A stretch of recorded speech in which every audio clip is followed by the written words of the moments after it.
How to fix a document feeder jam in the HP SmartTank Plus. Fix jams in the document feeder of your HP SmartTank Plus printer when the printer control panel displays a document feeder jam error message.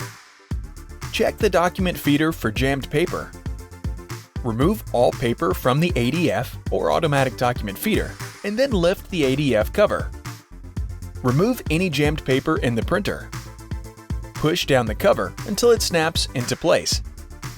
Lift the scanner lid and remove any paper. Lower the lid to its normal position and then on the printer control panel, touch OK.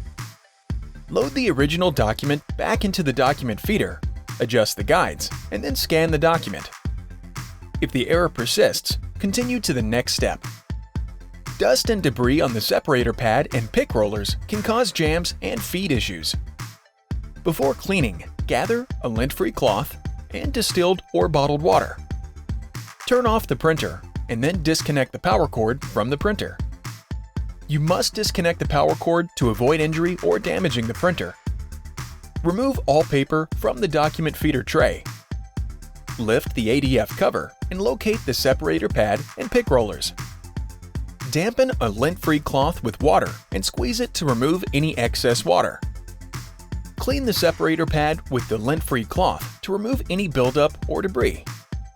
Clean the pick rollers and rotate each roller as you finish cleaning a section to clean the entire roller. Let the rollers dry for 10 minutes and then lower the cover. Plug in the printer and then press the power button. Load the original document back into the document feeder, adjust the guides, and then scan the document. If the issue continues, service the printer. Contact HP for service and warranty options.